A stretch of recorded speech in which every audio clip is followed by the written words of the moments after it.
Sure. If you could give advice to other people doing the things that you do in the mortgage field, what would that advice be? In the mortgage field, I think nowadays you want to be a strategist. I think there's enough people that have, bought and refinanced. They've done these things, these words that were kind of new maybe 20 years ago, but they've done them at least once or twice. So I think it takes strategy, and that's the way that you can have more conversations. But if you just start off with, kind of generic terms, that might, disinterest a customer or two. Oh, I've already done that. But, having a strategy on why we're doing this again, why this might be something you want to look into. We've seen a lot of growth when it comes to appreciation of homes. And, one of the things is you really can't do anything with all this appreciation if it's stuck in your walls. And so we talk about, the extraction plan. What can we do if we could take that money and use it best for you in situations? Sometimes people need a break. I mean, there might be a situation where it's like, hey, I need to go back to school. I need to get I want to become a nurse. I want to change professions. Well, how are you going to do that? I mean, obviously money, education costs money, and how am I going to pay my bills?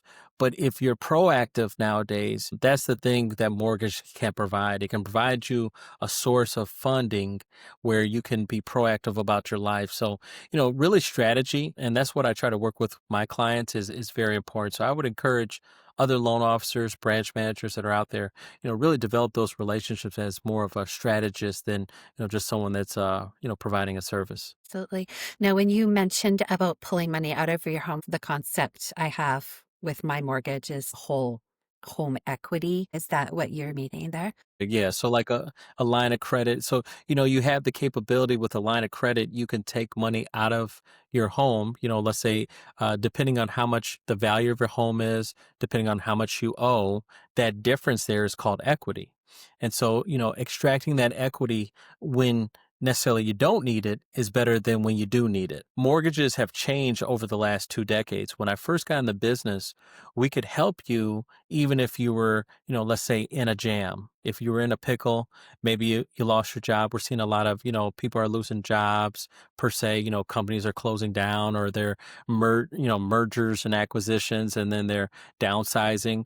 And so, oh man, I need this money now, and you can't tap in because you're unemployed and now you're not eligible for a loan. But if you were able to tap into it beforehand, that's the key. So that proactive strategy of saying, well, how much equity do I have? And, as long as it can make sense financially, it's nothing wrong with having that money. And maybe you set it aside in a CD, or maybe you set aside just in your savings account. So you may not need it necessarily today, but it sure feels better when you need it and you have it than when you need it and you can't touch it. So we talk about those things just to make sure that you are always prepared, because life sometimes is unpredictable and things do occur in people's lives. And, if we're not prepared, that could be a huge issue.